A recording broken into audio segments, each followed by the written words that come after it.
we'll just look at two of the most dramatic pictures, one of which is of a jumbo jet at night, taken by what light was available at the airport. The next slide shows a picture taken from exactly the same position, but taken by this camera, which is recording not the light, but the heat being radiated by the different things that it can see. And you can see that the aircraft itself is slightly warm with respect to the background. At least most of it is. Its tailplane here isn't, you see, but there you can see. And you can see the detail. You can see which airline it belongs to.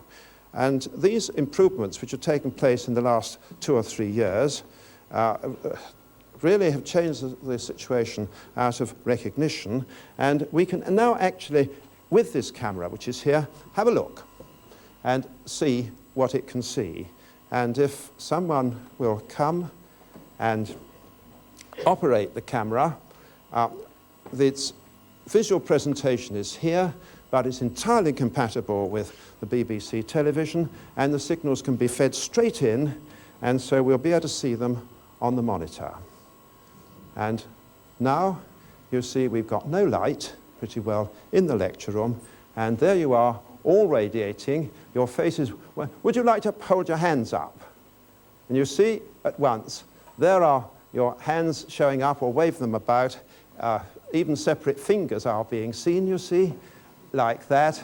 And so you can see, for example, if you're guarding a site where you might have intruders, this will give you a very good picture in complete darkness, purely by the heat radiation coming off the, even just one's face, like that. There are various things it may do.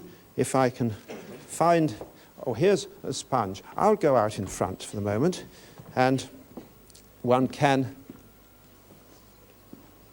you see, because water evaporating loses its fastest molecules, like that, a wet surface is always slightly cooler than the surface, than the body of the thing and the things around it. And there you can see immediately that the sponge is really quite cold, because you see my hand is quite warm, but this is blacker than anything else it can see, just because of the slight lowering in surface temperature because of the cooling produced by evaporation.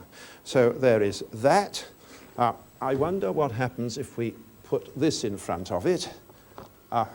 Yes, this is beautiful. You see now, we see the Royal Institution as black on white, you see? Now, much of that difference is not due to the fact that those letters are at a different temperature. It may be partly that. But one of the effects, which is very clear here, is that the black is showing up there. Whereas if we have the visual picture, and I think we can now have the lights up, you see, is in fact is light on dark. And the reason is that, and it's a very, you probably learned this rule, but who know the rules that good absorbers make good radiators? Well, you see, here is the case in point. The black is a good absorber. The metal is a good reflector, bad radiator, and the thermal picture, you see, shows it quite correctly the other way round, because the black is radiating more effectively than the white.